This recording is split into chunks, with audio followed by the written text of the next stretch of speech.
9 areas to focus for a CFO to succeed. We will list the new areas and have a brief discuss on each of them. Later we will look into each for further details and discussion. 1. Scouting your surroundings and defining your mission. It is important to grasp the general characteristics of small and mid-size businesses, which determine their organizational environment.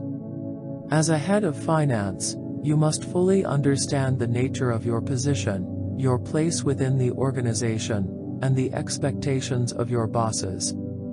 The crucial tasks of identifying the key functional sectors of your responsibilities and studying essential specifics of your employer's business are prerequisites of your professional success. 2. Enforce the laws, policies, procedures, and controls. A company is a microcosm of a country, a nation with its own government, sometimes monarchic, other times democratic, population, sovereign territory, and foreign relations. Like any country, it must have the law of the land, a system of rules and guidelines, which shapes its internal and external activities. Well-defined policies and procedures, properly followed, ensure the company's efficiency and effectiveness as an entity. They minimize risks and perpetuate advancement. Managing the application of the law requires persistent monitoring. Altogether, these components constitute the internal control structure with the controlling duties in the hands of financial executives. 3. Understand and manage the company's capital resources. From startup to full maturity, and at every stage in between, a company needs capital to finance its activity cycle from its operational inception until the realized revenues are turned into collected funds. Furthermore, availability of money in excess of immediate needs is a primary resource for sustainable growth. The basic qualifications of a successful head of finance include comprehensive knowledge of various financing means available to different types of companies, and the ability to frame an efficient capital structure applicable to a particular organization. 4. Manage cash inflows and outflows. You can be the richest person in the world, with billions in equities and unlimited credit lines. Yet, if for whatever troubled reasons you need $20,000 in cash on Saturday night, you'd better have it under your mattress. The safe behind that Picasso will do, too. The same goes for any business. As a head of finance, you may have at your company's disposal buildings, factories, millions in inventories and receivables, and sizable credit lines. The business may be recording impressive profits that make your financial statements look very attractive. But none of it means that you will be able to meet your payroll requirements tomorrow, unless you carefully plan for it. That is why cash flow management is probably the most vital function of CFOs and controllers, especially in small and mid-size companies. 5. Structure the information management, analysis and reporting. Entrepreneurs and CFOs open the business sections of their daily newspapers every morning with a good chance of encountering the cliché that information is power, and it may make total sense to them in the context of the material they are reading. Yet, many of them fold the paper, come to the office, and try to run their companies with inadequate or non-existent analysis of their enterprise's health.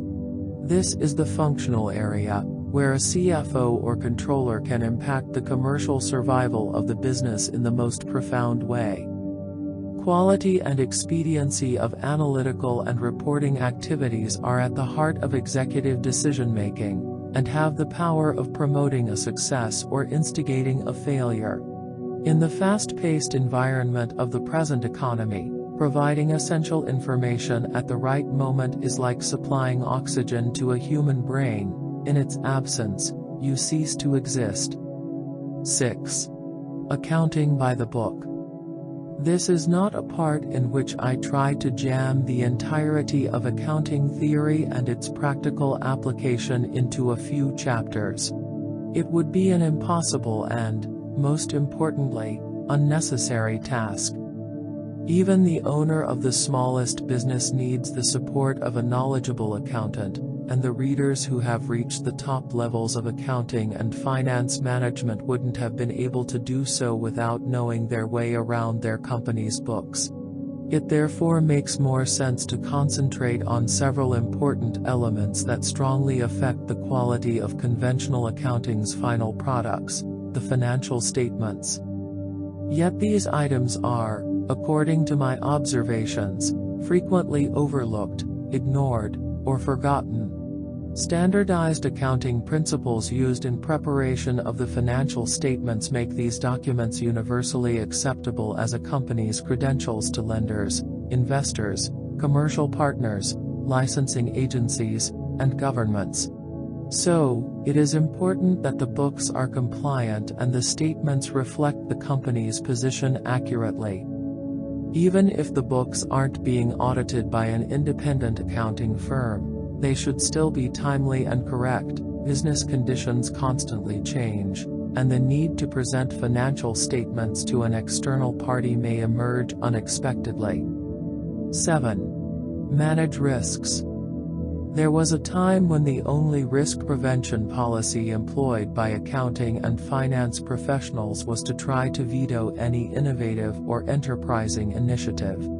That time has long passed. As a member of a commercial strategic team and the CEO's partner, a contemporary CFO must support opportune plans of business development that don't guarantee absolute success. Still, the uniqueness of a CFO's position is in its duality. While participation in risk-taking decisions, we remain concerned with the assessment of possible outcomes and try to minimize the uncertainties. Thus, most C.F.O.'s agendas contain a complex of responsibilities focused on managing various risks, preventing possible pitfalls, and ensuring that the company is impervious to any dangers. Only by being prepared for future possibilities in advance can we justify our approval of any degree of unpredictability. As Niccolò Machiavelli taught in his treatise on governing all forms of organization, The Prince and the Art of War, CRW Publishing, 2004, for it is by foreseeing difficulties from afar that they are easily provided against, but awaiting their near approach, remedies are no longer in time, for the malady has become incurable. 8. Ensure the going concern. It's scary out there. The daily struggle for business survival is getting harder and harder. There are no saved paths, definite possibilities, or guaranteed outcomes. Economic, financial, and commercial environments are constantly changing. The first impulse is to play ostrich, bury your head in the sand of the daily routine and try not to worry about your bottom sticking out into the doubtful future. However, the harshness of the daily reality is the very reason why contemporary CFOs and other senior financial managers cannot afford to act like that.